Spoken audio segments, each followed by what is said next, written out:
Buenos días, mi nombre es Carlos Ubaira y hoy estaremos hablando acerca de la optimización de los parámetros de corte para así poder tener una mayor vida útil de la herramienta.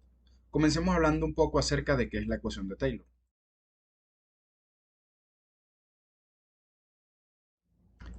La ecuación de Taylor.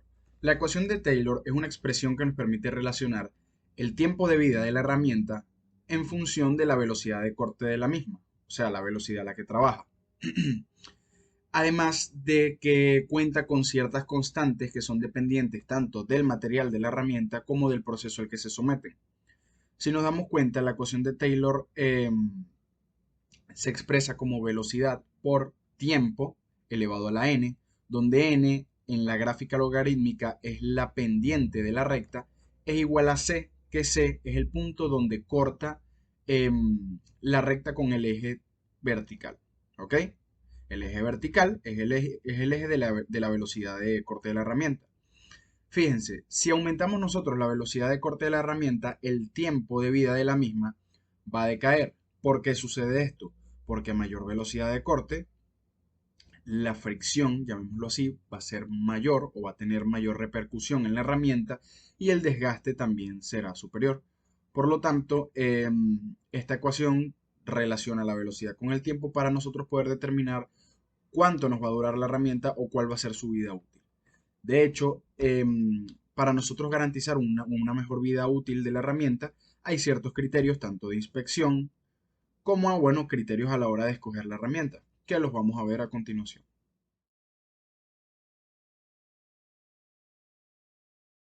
Fíjense, primero respecto a los criterios de inspección. Muchos de ellos son criterios visuales. Por lo menos, bueno, exactamente uno de ellos se puede llamar así, una inspección visual, donde el operador se encarga de verificar el estado de la herramienta superficial o visualmente, ¿ok? Para ver si no tiene ninguna fractura, si no tiene ninguna rotura, algún desgaste, si perdió el filo. Además puede hacer una inspección al tacto, es decir, palpar la herramienta para ver si siente alguna envergadura. De hecho, también cuando las herramientas comienzan a fallar, el sonido, ¿ok? Que hacen cuando están cortando, tiende a cambiar.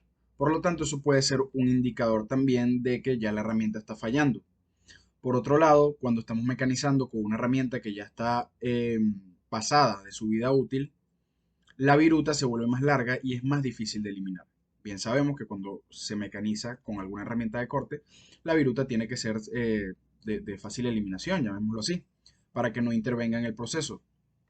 Además, bueno, la falla en el borde cortante de la herramienta, ya sea porque haya perdido el ángulo del filo o porque simplemente ya no esté afilada. O sea, la punta sea recta, no sea un filo. Eh, el degradado en el acabado superficial también, en el trabajo. Un mayor consumo de potencia, una herramienta que esté fallando se va a tender a trancar y la potencia consumida va a ser mayor, ¿ok? Porque va a requerir mayor esfuerzo para moverse y eso genera un mayor consumo de potencia. Además de, uno debe tener noción más o menos de cuánto le queda de vida a la herramienta dependiendo del tiempo en que se esté usando. No es lo mismo que yo utilice una mecha una semana que yo esté utilizando la misma mecha desde hace 3 4 años. O si no lo contamos por tiempo, también por piezas producidas o piezas trabajadas. Ejemplo, a ver, esta herramienta me va a durar para yo mecanizar 80 ejes. Eso puede ser otro indicador. Teniendo en cuenta todos estos criterios de inspección, podríamos medianamente garantizar una vida útil efectiva de la herramienta y un buen trabajo de la misma.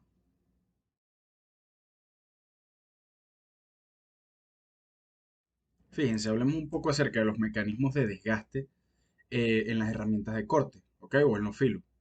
Tenemos por un lado el desgaste del flanco, que esto es principalmente un mecanismo de abrasión. El mismo produce un mal acabado superficial en la herramienta y esto impide, bueno, que tengamos un corte eficiente. ¿Cómo lo podemos solucionar? Bueno, reduciendo la velocidad de corte.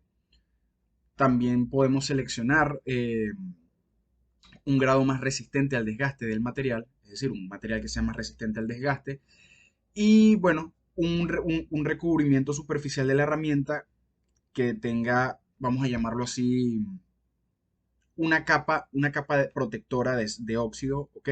Que sea superior, de manera que protejamos mejor la herramienta.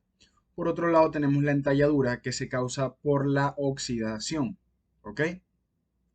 Nuevamente, una de las soluciones puede ser seleccionar un metal, ¿ok? Un metal duro que tenga mayor resistencia al desgaste. Em, Además, si el material se recubre con un óxido de aluminio, podría también funcionar ya que este óxido de aluminio protege al metal en sí de la oxidación y lo que se oxidaría sería la capa externa, ¿ok? Como una capa protectora. También tenemos la deformación plástica como otro mecanismo de desgaste. La deformación plástica puede ser causada principalmente por esfuerzo, pero puede ser por elevadas temperaturas y por una presión considerada sobre el filo de corte, ¿ok? Aquí la mejor solución es seleccionar una herramienta de corte con un mayor grado de dureza. Y bueno, también podría ser reducir un poco la velocidad de corte y si es necesario el avance de la misma también.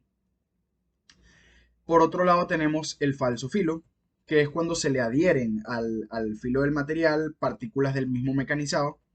Aquí sería bueno aumentar más bien la velocidad de corte. ¿Por qué? Porque cuando se estén adhiriendo las partículas al filo, la velocidad de corte las va a expulsar por fuerza centrífuga.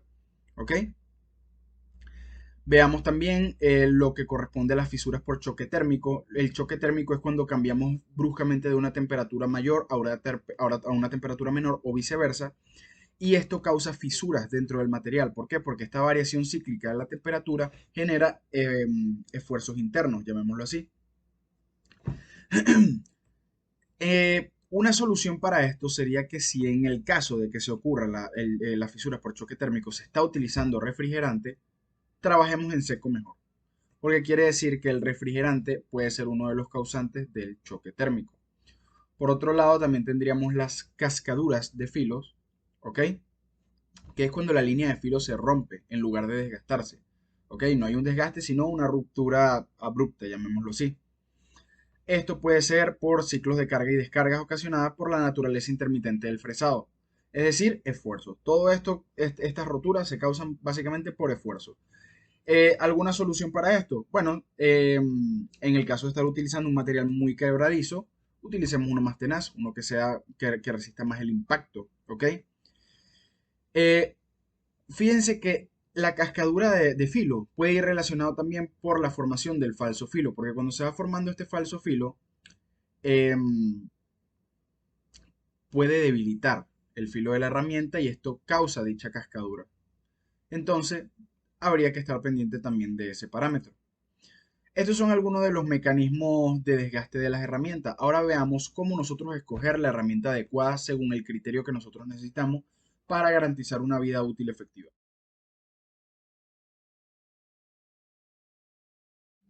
Ok, fíjense, hablemos ahora acerca de los criterios a la hora de escoger una herramienta. La geometría vendría siendo el primero de ellos. ¿A qué me refiero yo con geometría? El ángulo del filo de la herramienta depende mucho a la hora de cortar un material. Si vamos a trabajar con aluminio, el ángulo de corte no puede ser el mismo que si vamos a trabajar con un acero rápido, por ejemplo. El material a cortar tiene distintas durezas, por lo tanto, la geometría influye mucho en el criterio de escoger la herramienta. Y fíjense que la geometría va de la mano con el material al que vamos a cortar. Y el material al que vamos a cortar se relaciona también con el de la herramienta. ¿Por qué? Porque yo necesito una herramienta que sea más dura al material que yo voy a cortar para que el material de la herramienta sea el que se coma al material del producto, llamémoslo así. A ver, por ejemplo, no es lo mismo que yo utilice una mecha de madera para perforar una lámina, no sé, de acero, no va a caminar, o sea, no va a funcionar. Pero si yo agarro la lámina, la mecha para acero y trato de perforar la madera, sí va a funcionar. ¿Por qué? Porque es más fácil perforar o mecanizar, o bueno, mecanizar no, trabajar la madera que trabajar el acero. No necesito herramientas de tanta dureza, ¿ok? Pero a la inversa sí no se podría. ¿Por qué? Porque fallaría la mecha de madera con el acero. Entonces son factores que hay que tener en cuenta. El proceso al que se somete es otro criterio, porque no es lo mismo escoger una herramienta para fresado que una herramienta para torneado, que una herramienta, no lo sé, simplemente una cegueta para cortar, ¿ok? O una mecha para taladrado. La calidad superficial de la herramienta también, ¿por qué? Porque la herramienta a mayor calidad superficial, ¿ok? Va a tener mejores características de protección, llamémoslo así. Obviamente esto puede influir también un poco en el precio de la herramienta, tiene un precio más elevado, pero bueno, estamos garantizando una mejor calidad a la hora de mecanizar o de cortar el material, ¿ok?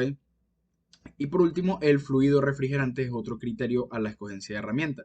Si se va a calentar mucho la herramienta, tenemos que utilizar fluido refrigerante. Si no se va a calentar tanto, podríamos trabajar en seco. Todo depende del efecto que cause la fricción en la herramienta que nosotros escogimos. Y nuevamente, todo esto converge en la escogencia de la herramienta según el material que yo voy a cortar. ¿Ok? Entonces, bueno, estos fueron los criterios para la optimización de los parámetros de corte a la hora de, bueno, trabajar en la industria, pues con cualquier tipo de material y garantizar una mejor productividad de la herramienta. Muchas gracias.